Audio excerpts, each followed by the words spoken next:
तो हम लोग देखेंगे क्लास 10th का मॉडल क्वेश्चन पेपर जो है 2024-25 का सेट 1 का सब्जेक्टिव क्वेश्चन देखेंगे। इससे पहले में और 1 से लेकर 48 तक 46 तक 46 तक जो सारा क्वेश्चन को हल किया गया है। आगे हम लोग 47 से देखते हैं। तो यह जो सेक्शन डी में क्वेश्चन जो है आपका 5 नंबर्स का रहेगा, इसलिए ध्यान से रिवीजन कीजिएगा। अगर अभी तक पीछे के वीडियो नहीं देखे हैं तो जाके हमारे इसी चैनल में देख सकते हैं, अपलोड हो गया है।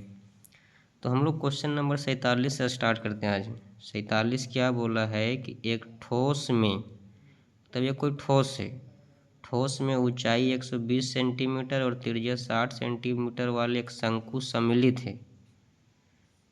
शंकु है मतलब ठोस में कौन सी एक शंकु है जिसका माप दिया हुआ है, और जो 60 सेंटीमीटर त्रिज्या वाले एक अर्धगोले पर अधोरेखित है। शंकु कहाँ पर अधोरेखित है? अर्धगोला पर। जैसे इस प्रकार से बोला है कि एक अर्धगोला है और अर्धगोले के ऊपर अधोरेखित कौन सी है? शंकु है। ये दोनों से क्या बन गया है? ठोस बन गया है, ठोस बना हुआ। अब क्या बोला है? इस ठोस को पानी से भरे हुए एक लंबवृत्तीय बेलन में इस प्रकार सीधा डाल दिया जाता है। इस ठोस को एक लंबवृत्तीय बेलन, देखिए यहाँ पर लंबवृत्तीय जो बेलन है ये पानी से भरा हुआ है, इसमें इसको डाला जाता है, डाल दिया जाता है। इस प्रकार डाल दिया जाता है कि यह बेलन की तली को स्पर्श करे। यह जो है इसके बेलन की तली को स्पर्श करता है, तो टच करता है। यदि बेलन की त्रिज्या दिया है 60, इसका त्रिज्या भी 60 और ऊंचाई 180, इसका पूरा ऊंचाई 180, तो बेलन में शेष बचे पानी का आयतन निकालिए। इसे समझिएगा, अगर इसका फिगर जो ऐसे बनेगा, लेकिन हम इसको समझने के लिए इसे बनाए हैं। जैसे ठोस को बेलन में भरे पानी से डाल दिए, तो इसका जो तली जो है इसको स्पर्श कर रहा है, इस प्रकार से है। तो हम लोग जानते हैं कि पूरा पानी से भरा हुआ है। आप लोग भी कभी गिलास में या कहीं पर भी देखते होंगे, जब गिलास में पूरा पानी भरा रहता है तो हम लोग यहाँ अगर अंगुली धीरे धीरे डालते हैं तो पानी धीरे धीरे गिरने लगता है। मतलब जितना अंगुली यहाँ पर डालते जाएंगे उतना पानी गिरते जाएगा, आधा डाल के छोड़ देंगे वही रुक जाएगा। इसका मतलब इस ठोस को अगर यहाँ पर डाल रहे हैं तो ठोस का जितना आकार है उतना पानी का होगा बाहर निकल जाएगा। जितना ठोस का आकार होगा, आकार मतलब वही मतलब हो गया आयतन बोल सकते हैं। तो बेलन में शेष बचे पानी का आयतन ज्ञात कीजिए। तो इसमें कितना पानी बचा है उसका आयतन निकालना है। तो आयतन निकालने के लिए क्या करेंगे, कितना पानी बच रहा है उसको देखेंगे। सबसे पहले माप लिख लेते हैं। जैसे बोला है कि इसका त्रिज्या भी दिया है कितना 60, और दोनों का त्रिज्या भी दिया हुआ है 60 दिया हुआ है। इसका ऊंचाई दिया है 120 और इसका ऊंचाई तुम्हारा दिया है 180। सबको पहले माप लिखिए। तो तीनों के त्रिज्या सेम है तो डायरेक्ट लिख देते हैं R बराबर 60 सेंटीमीटर, यही दिया हुआ है। अब लिखेंगे शंकु का ऊंचाई, दोनों की ऊंचाई अलग अलग इसलिए अलग अलग लिखेंगे। शंकु की ऊंचाई की मान लिए H, शंकु की ऊंचाई कितना दिया है 120 सेंटीमीटर। उसी प्रकार बेलन की ऊंचाई, इसको बेलन की ऊंचाई बड़ा एच मान लेते हैं, कितना दिया है 180 सेंटीमीटर। कहने का मतलब है कि सभी का जो त्रिज्या जो होगा सेम हो जाएगा। त्रिज्या आपका दे दिया है 60 सेंटीमीटर। यहाँ से जो है शंकु की ऊंचाई हो जाएगा, ये यहाँ से शंकु की ऊंचाई, तो शंकु की ऊंचाई तुम्हारा दे दिया है H बराबर तुम्हारा दे दिया है कितना 120 सेंटीमीटर, और बेलन की ऊंचाई पूरा यहाँ से लेके पूरा यहाँ तक कितना दिया हुआ है, बड़ा H मान लिए हैं 180 सेंटीमीटर। तो शेष पानी का क्या निकालना है, शेष बचे पानी का आयतन निकालना है। क्वेश्चन क्या बोला है कि शेष बचे पानी का आयतन ज्ञात कीजिए। तो लिखेंगे हम लोग, इसलिए शेष बचे पानी का आयतन बराबर, टोटल कितना पानी मेरे पास है, जो तो पूरा बेलन भरा हुआ है तो लिखेंगे बेलन का आयतन। बेलन का आयतन में क्या हुआ, पानी गिर गया, कितना गिरा, जितना ठोस यहाँ पर डाले हैं, तो माइनस ठोस का आयतन कर देंगे, माइनस ठोस का आयतन। तो लिखेंगे हम लोग यहाँ पर बेलन का आयतन फार्मूला क्या होता है, पाई आर स्क्वायर, बेलन एच बड़ा एच इसको लिख लेते हैं, माइनस ठोस किससे किससे बना है जी, ठोस दो चीज से बना है, शंकु और अर्धगोला, तो यहाँ पर लिखेंगे शंकु प्लस अर्धगोला का आयतन। अब यहाँ पर लिखेंगे पाई आर स्क्वायर एच माइनस शंकु का आयतन कितना होता है, 1/3 पाई आर स्क्वायर एच, छोटे एच इसको माने हैं, अर्धगोला का आयतन 2/3 पाई आर स्क्वायर क्यू होता है।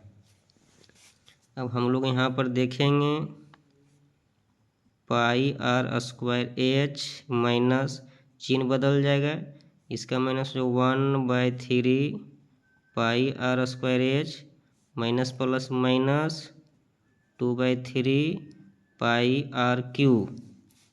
अब यहाँ पर ध्यान से देखिएगा थोड़ा सा, यहाँ भी पाई है, यहाँ भी पाई है, यहाँ भी पाई है, पाई पाई ले लिए कॉमन, यहाँ भी आर स्क्वायर है, यहाँ भी आर स्क्वायर है, यहाँ भी आर स्क्वायर है, तो आर स्क्वायर ले लिए कॉमन, अंदर क्या बच गया, दोनों निकल गया तो बड़ा एच, ये निकल गया तो बच गया 1/3 एच माइनस यहाँ बच गया 2/3 पाई, आर स्क्वायर निकल गया, लेकिन आर 3 गो था, 2 निकला तो 1 ठो आर बच गया, इसे इसलिए करें ताकि कैलकुलेशन करने में हम लोग को आसानी होगा। पाई का मान लेना है 22/7, आर का मान कितना है, आर का मान देखिए 60 है यहाँ पर, तो 60 लिखेंगे, इसका स्क्वायर है, बड़ा एच का मान कितना है, बड़ा एच का मान 180 माइनस 1/3 इंटू एच, छोटा एच का मान कितना है 120 माइनस 2/3, आर का मान कितना है 60, तो यहाँ पर लिखेंगे 22/7 गुने, इसको लिखेंगे 60 गुने 60, स्क्वायर है तो यहाँ पर लिखाएगा 180 माइनस कट जाएगा, 3 चौके 12, 40 बच गया, 40 एके 40 माइनस 30 दूना 60, मतलब 3 न 6 20, 20 दूना 60, तो 20 कितना हो जाएगा, 20 और 20 गुना करेंगे, 20 और 2 गुना करेंगे तो 20 दूना 40।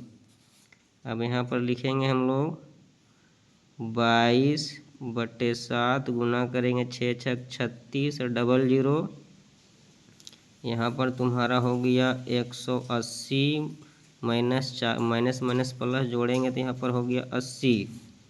अब लिखेंगे हम लोग 22/7 गुने 3600 गुने घटाएंगे कितना आ गया 100, अब यहाँ पर लिखेंगे गुना कर देंगे, 36 को 22 से गुना कीजिए कितना आ जाएगा, 36 दूना 72, 36 दूना 72, 2 9 7 आ गया 7 9 2, 0 2 और 2 4 गो, तो 4 गो 0 हो जाएगा, बटे 7 सेंटीमीटर क्यूब। ये हो गया आपका आंसर। क्वेश्चन नंबर 48 देखें, क्या बोला है, एक सीधा राजमार्ग मीनार के पाद तक जाता है। जैसे एक मीनार है, समझेंगे क्वेश्चन क्या बोला है कि एक आपका मीनार है, मान लीजिए ये आपका मीनार है ए और बी। अब मीनार है तो जमीन से खड़ा होगा, मतलब इसे जमीन से एक सीधा राजमार्ग माने रास्ता, जैसे इस प्रकार से रास्ता है जो कहाँ तक जा रहा है आपका मीनार तक जाता है। तो मीनार के शिखर पर खड़ा एक आदमी, जो शिखर माने हो गया ऊपर यहाँ पर ए, एक आदमी खड़ा है, खड़ा एक आदमी एक कार को 30 डिग्री के अनुमान कोण पर देखता है। मान के चलिए कोई कार अगर आपका यहाँ पर है, कार आपका डी बिंदु पर है, तो यहाँ देख रहा है, व्यक्ति जो है ये क्या करता है, ऊपर से कार को देखता है और देखता है यहाँ पर, तो देखता है तो कितना डिग्री का अनमन कोण बनाता है। अनमन कोण बोलेगा जब भी तो ऊपर लिखिएगा, यहाँ पर कितना डिग्री का बना रहा है, 30 डिग्री का अनमन कोण। तो अगर ये 30 है तो ये भी 30 हो जाएगा एकांतर कोण से। उसके बाद बोल रहा है अनमन कोण पर देखता है जो कि मीनार के पाद की ओर एक समान चाल से चलता है। कार यहाँ पर है और ये चल रहा है इसे कि एक समान चाल, चाल में ना घट रहा है ना बढ़, एक समान चाल से आगे बढ़ रहा है। बोल रहा है 6 सेकेंड के बाद कार का अनमन कोण 60 डिग्री हो जाता है। 6 सेकेंड में चलते चलते चलते मान चलो कार यहाँ पर आ गया, कहाँ गया, सी में। तो यहाँ से यहाँ तक आने में से कितना समय लगा, 6 सेकेंड लगा। अब जैसे ही यहाँ आता है फिर एक व्यक्ति, वही व्यक्ति जब कार को यहाँ से देखता है तो देखने के बाद इसका अनमन कोण कितना बन जाता है, 60 डिग्री बन जाता है। मतलब ये 60 है तो भी आपका 60 हो गया। तो बोल रहा है तो इस बिंदु से, मतलब इस सी बिंदु से मीनार तक, मतलब मीनार के पाद तक पहुंचने में लगा समय ज्ञात कीजिए कि सी से बी तक जाने में कितना समय लगा। तो चलिए क्वेश्चन को बनाते हैं। फिगर आप लोग पेंसिल से बना लीजिएगा। तो यहाँ पर सबसे पहले लिखते हैं कि माना कि कार की चाल बराबर x मान लिए, चाल पता नहीं लेकिन x मान लिए तथा मीनार की ऊंचाई AB है। ठीक, अब यहाँ पर लिखेंगे, ध्यान दीजिएगा, लिखेंगे चूँकि D से C है ना, DC दूरी के लिए, DC दूरी के लिए हम लोग देखेंगे।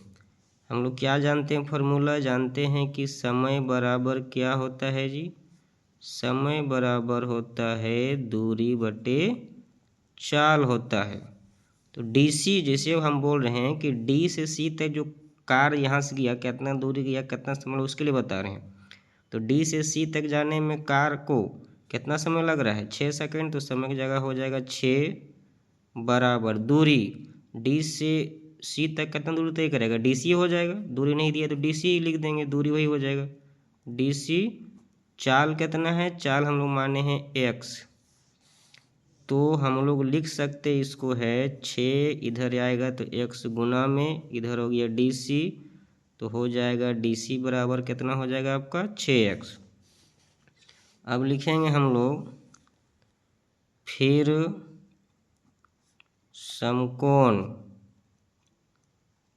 समकोण त्रिभुज छोटा लेते हैं ABC में लिखेंगे tan थीटा बराबर P बटे B।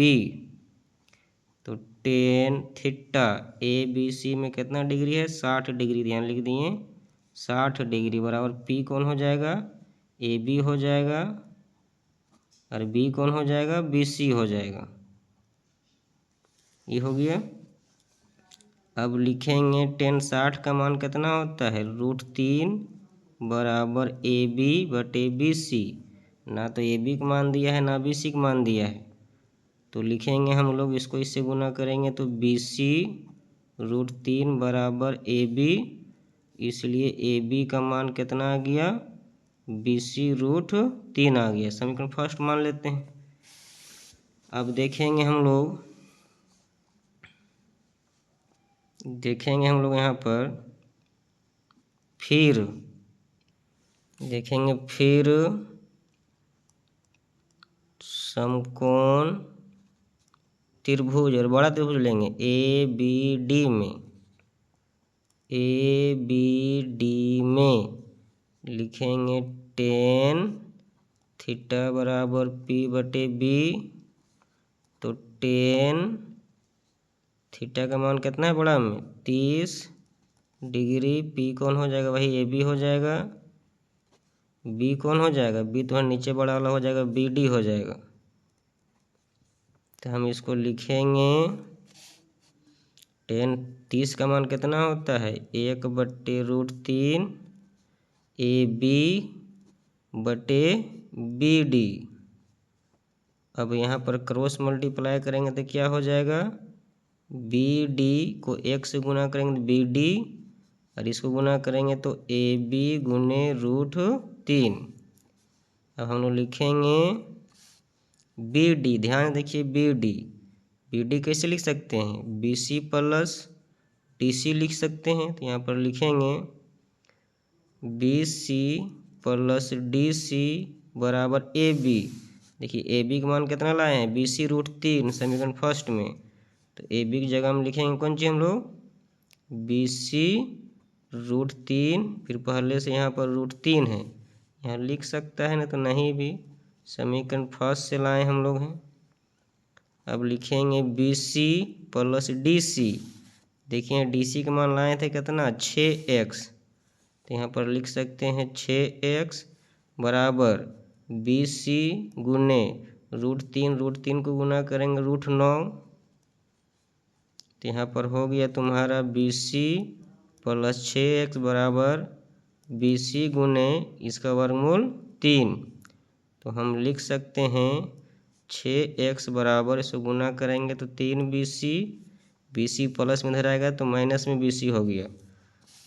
तो हम यहाँ पर लिखेंगे 6x बराबर 3 में 1 BC घटाएंगे तो 2BC, तो हो जाएगा 6x, 2 इधर गुना में इधर आएगा तो बट्टा में, इधर BC काट दिए 2 तिया 6, तो हो गया 3x बराबर BC। तो लिखेंगे इसलिए BC बराबर कितना माना गया 3x, मतलब BC तुम्हारा दूरी निकल गया। अब यहाँ पर क्या बोला है ध्यान देखें, बोल रहा है कि C से B तक जाने में कितना दूरी, मतलब कितना समय लगेगा। तो लिखेंगे चूंकि C से B तक जाने कर में कौन सी हो रहा है, हम लोग क्या जानते हैं कि समय बराबर क्या होता है दूरी बटे चाल। तो हम लोग का समय तो पता है नहीं कि C से B तक जाने में कितना समय लग रहा है, तो समय ही लिख देंगे इसे। लेकिन दूरी कौन सी हो जाएगा, C से B तक जाने में दूरी कितना हो जाएगा BC हो जाएगा, तो लिख देंगे BC ही दूरी। चाल कितना माने थे यहाँ पर शुरू में x, तो लिख दिए x बराबर BC का मान कितना लाए हैं 3x बटे x कट गया, तो हम लोग का समय कितना आ गया C से B तक जाने में समय बराबर 3 सेकेंड। ये हो गया हम लोग का आंसर। क्वेश्चन नंबर देखेंगे 49 कि 49 कैसे बनेगा। बोल रहा है कि सिद्ध कीजिए कि किसी बाह्य बिंदु से, बाह्य माने बाहर का बिंदु से, किसी वृत्त पर खींची गई स्पर्श रेखाओं के बीच का कोण स्पर्श बिंदुओं को मिलाने वाला रेखाखंड द्वारा केंद्र पर अंतरित कोण का संपूरक होता है। संपूरक का मतलब क्या हो गया कि दो कोण को जोड़ेंगे तो 180 आना चाहिए। तो कहाँ संपूरक बोल रहा है, बोल रहा है कि वृत्त के बाह्य बिंदु, मान चलिए बाह्य बिंदु P है, यहाँ से दो स्पर्श रेखा खींचे हैं, एक AB है एक BP है। तो स्पर्श रेखा के स्पर्श बिंदु कौन हो गया A और B, इससे जो केंद्र पर जो मिलाएंगे, जैसे आप लोग सही पेंसिल से बनाइएगा, केंद्र पर जैसे मिलाएंगे यहाँ पर, तो केंद्र पर जैसे ही मिला दिए तो मिलाने पर जो यहाँ पर कोण बन रहा है और बाह्य बिंदु में जो कोण बना है, दोनों को जोड़ने पर कितना आना चाहिए 180 डिग्री में संपूरक होना चाहिए। तो इसको कैसे बनाएंगे, लिखेंगे कि माना कि O केंद्र वाला एक वृत्त है, O केंद्र वाला एक वृत्त है जिसके बाह्य बिंदु P से दो स्पर्श रेखा दो स्पर्श रेखा कौन कौन, ए बी और बी सॉरी ए पी और बी पी खींची गई है। तो सिद्ध करना है, तो हमें क्या करना है, तो सिद्ध करना है कि, क्या सिद्ध करना है कि दोनों कोण का योग कितना होता है 180 डिग्री। तो कोण ए ओ बी प्लस कोण ए पी बी बराबर होना चाहिए 180 डिग्री, चाहे क्या होता है, संपूरक होता है। तो हम लोग लिखेंगे यहाँ पर रचना से, लिखेंगे रचना में सॉरी रचना नहीं लिखेंगे, लिखेंगे परमाण में क्या लिखेंगे, लिखेंगे चूंकि हम लोग जानते हैं कि, हम लोग क्या जानते हैं कि स्पर्श रेखा के स्पर्श बिंदु से होकर गुजरने वाली त्रिज्या लंब होती है। कहाँ लंब होगा, बोल रहा है कि स्पर्श रेखा के स्पर्श बिंदु से जो त्रिज्या गुजरेगा वो स्पर्श बिंदु पर लंब होगा, तो यहाँ पर भी लंब हो जाएगा। अब हम लिखेंगे, इसके बाद हम लोग आगे लिखेंगे इसलिए चतुर्भुज बन रहा है ए पी बी ओ में हम लोग क्या जानते हैं, चतुर्भुज के चारों कोण को जोड़ देंगे। जैसे इसका नाम लिख दिए कोण ए, इसका नाम लिखेंगे कोण ए पी बी, इसका नाम लिखेंगे कोण बी, इसका नाम लिखेंगे कोण ए ओ बी। चारों कोण को जोड़ते हैं तो कितना आता है, 360 डिग्री आता है। तो हम लोग लिखेंगे कोण ए, मतलब यहाँ कितना डिग्री कोण, 90 डिग्री कोण बनाएगा, यहाँ पर लंब होगा तो 90। कोण ए पी बी, कोण बी पर भी लंब है तो यहाँ कितना डिग्री, 90 डिग्री प्लस कोण ए ओ बी बराबर 360 डिग्री। अब जोड़ दो 90 90 180 प्लस कोण ए पी बी प्लस कोण ए ओ बी बराबर 360 डिग्री। तो हम इसको लिख सकते हैं कोण ए पी बी प्लस कोण ए ओ बी बराबर 360 में इधर 180 करेंगे तो माइनस हो जाएगा। तो इसको हम लिख सकते हैं, इसलिए सजा के लिख सकते हैं कोण ए ओ बी प्लस कोण ए पी बी बराबर, आगे पीछे लिख सकते हैं जोड़ में, तो ये 360 में 180 घटाएंगे तो 180 डिग्री। यही सिद्ध करना था, A O B plus A P B बराबर 180 डिग्री। यहाँ लिख सकते हैं प्रूव दैट। क्वेश्चन नंबर 50 क्या बोला है, सौर समीकरण सेक स्क्वायर ए बराबर 1 प्लस टेन स्क्वायर ए का प्रयोग करके सिद्ध कीजिए कि साइन ए माइनस कोस ए प्लस 1 बटे साइन ए प्लस कोस ए माइनस 1 बराबर 1 बटे सेक ए माइनस 10 होता है। तो जो सौर समीकरण का प्रयोग करके इसको हल करके कितना लाना है, जैसे यहाँ पर क्वेश्चन हम लोग को दिया है सौर समीकरण सेक स्क्वायर ए बराबर 1 प्लस टेन स्क्वायर ए, तो इसको हम सजा के लिख सकते हैं। 10 को इधर लाएंगे तो हो जाएगा माइनस में, इधर बच गया 1, तो सेक स्क्वायर ए माइनस टेन स्क्वायर ए बराबर 1 हो गया।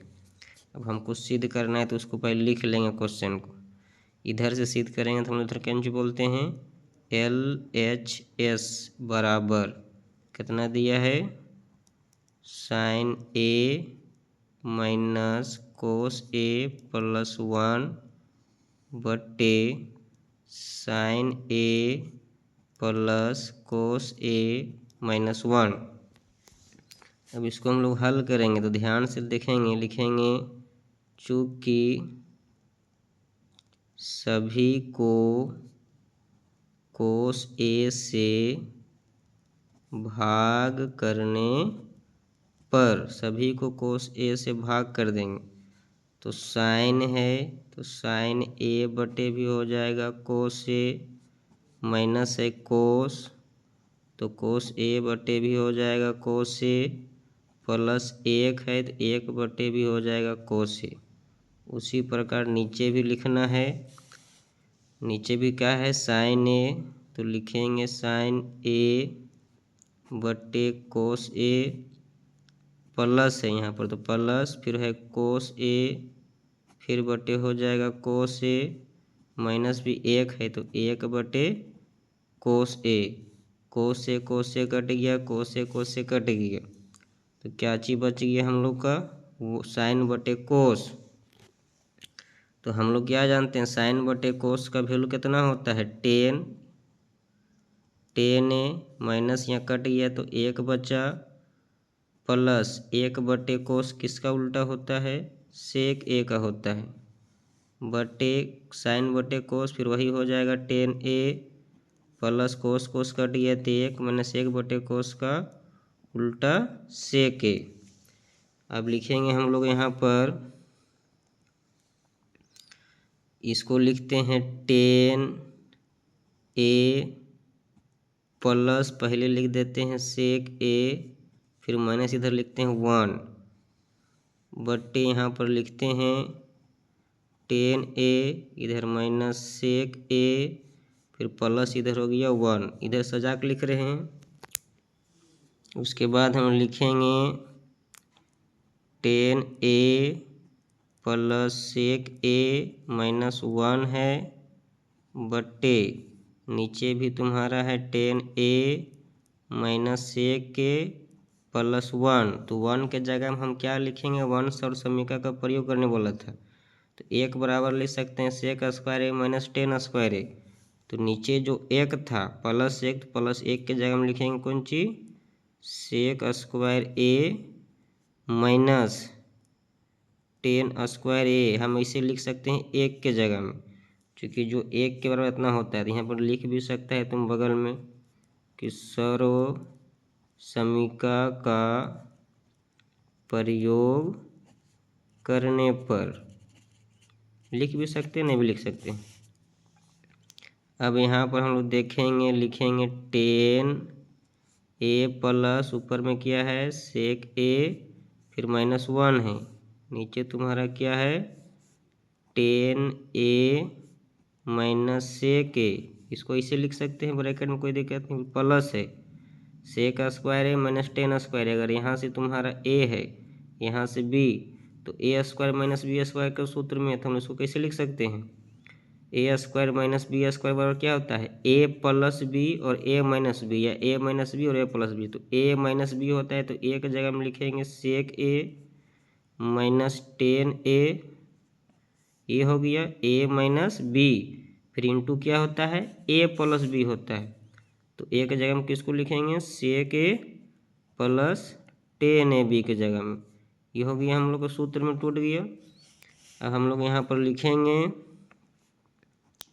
10 ए ऊपर में है प्लस सेक ए है माइनस 1 है, यहाँ पर क्या है देखेंगे 10 ए माइनस सेक ए, यहाँ पर भी 10 ए माइनस सेक है, प्लस का इधर और प्लस के इधर दोनों तरफ है तो दोनों को ले लेते हैं कॉमन 10 ए माइनस सेक ए, इसको हम ले लिए कॉमन, ध्यान से यहीं देंगे यहीं गड़बड़ा जाता है बच्चे लोग, दोनों को ले लिए कॉमन तो प्लस के इधर वाला पूरा कॉमन ले लिए, कुछ नहीं बचेगा तो कितना बचेगा एक बचेगा, प्लस से प्लस हो गया। अब यहाँ पर क्या देखेंगे यहाँ पर देखेंगे हम लोग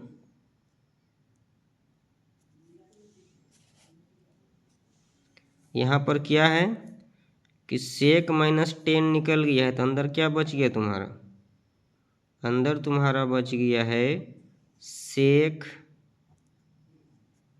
ए प्लस 10 ए बच गया तुम्हारा।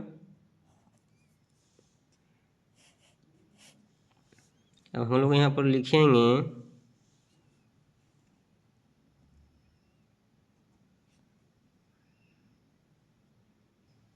एक स्टेप थोड़ा सा यहाँ मिस्टेक हुआ था, थोड़ा देख लेंगे फिर से। जैसे क्वेश्चन हमको यहाँ बचा क्या बन रहा है, ऊपर में 10a plus sec a minus 1, नीचे तुम्हारा क्या है 10a माइनस सेक a, ये तुम्हारा है।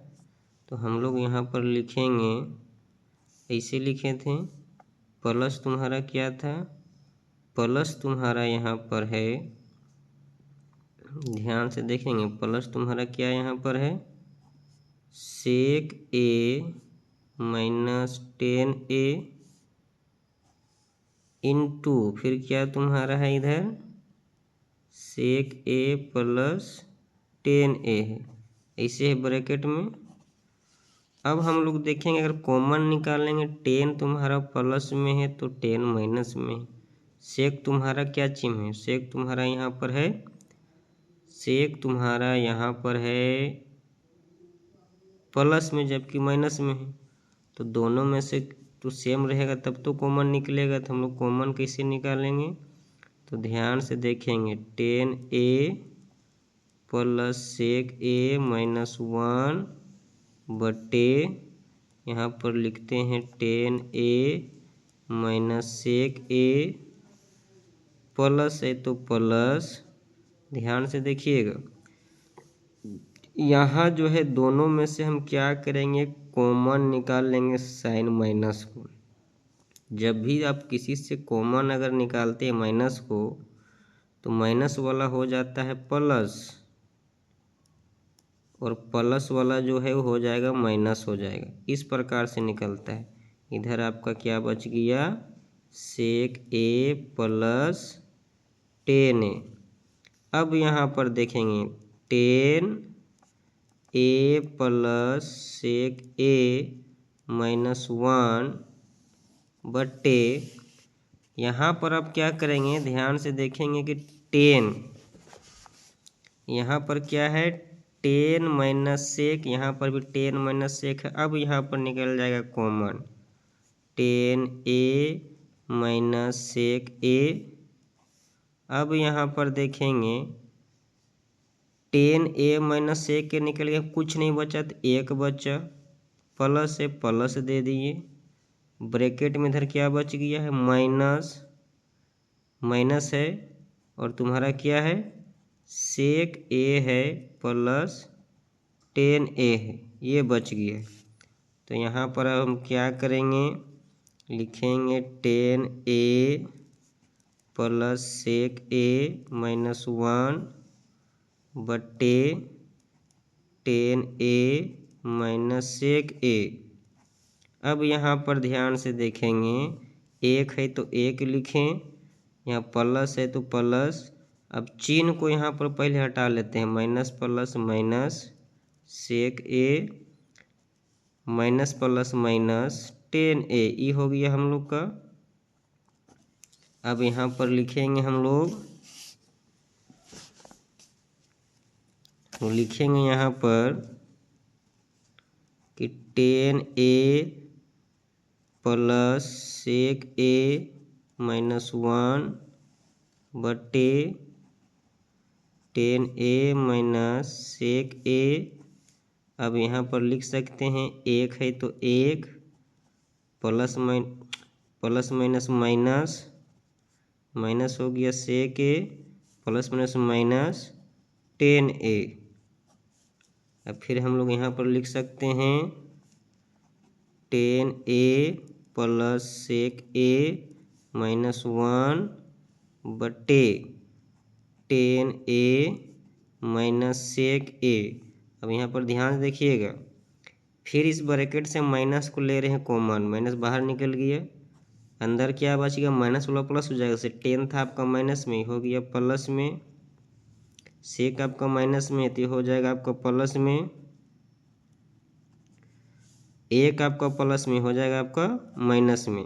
अब यहाँ ध्यान से देखिए 10 प्लस में है, 10 प्लस में sec plus 1 minus 1 minus same same है, ये पूरा पूरा कट गया। तो आपका क्या बच गया यहाँ पर ऊपर कुछ नहीं 1 बच गया और यहाँ बच गया आपका माइनस। तो गुना करने के बाद माइनस माइनस प्लस, तो सेक ए माइनस प्लस माइनस 10a। तो हम लोग को 1/sec a माइनस 10 ही लाना था। हम क्वेश्चन में क्या लाना था? 1/sec a minus 10a। तो आ गया 1/sec a माइनस 10a। तो यहाँ लिख देंगे इसलिए LHS बराबर RHS। ये आपका हो गया प्रूव दैट। क्वेश्चन नंबर देखेंगे हम लोग 51। बोल रहा है एक चतुर्भुज ABCD के विकर्ण परस्पर O पर प्रतिच्छेद करते हैं और दिया है AO/BO बराबर CO/DO है। तो दर्शाइए कि ABCD एक समलम है। तो समलम बोल रहा है तो पहले समलम जैसा फिगर बना लेंगे। जैसे ABCD एक मान के चलिए चतुर्भुज है जिसका विकर्ण SC और BD क्या है? O पर प्रतिच्छेद कर रहा है। और हम लोग को दिया हुआ है भी कि AO/BO और CO/ दिया हुआ है DO। तो सिद्ध करना है कि ABCD एक क्या है? समलम। समलम जैसा बना है क्योंकि समलम सिद्ध करना है। तो हम यहाँ पर लिख लेंगे हमको जो दिया हुआ है। तो जैसे यहाँ पर लिख देंगे कि दिया हुआ है कि ABCD एक चतुर्भुज है। लिख सकते हैं। तो सिद्ध करना है, यह लिख सकते हैं जिसमें हम लोग को क्या दिया हुआ है? जिसमें हम लोग को दिया हुआ है AO/BO, तो लिख देंगे जिसमें AO/BO बराबर CO/DO है। तो सिद्ध करना है। तो लिखेंगे तो सिद्ध करना है कि, तो सिद्ध क्या करना है हम लोग को कि ABCD एक समलम है। ABCD क्या है? एक समलम है। समलम किसे बोलते हैं चतुर्भुज जी? जिसका दो भुजा समांतर रहेगा और दो भुजा असमांतर। मतलब समलम कब सिद्ध होगा? जब AB और DC को हम समांतर सिद्ध करेंगे। इसका मतलब हो गया कि AB समांतर DC हमको सिद्ध करना होगा। अब यहाँ पर लिखेंगे हम लोग अपने से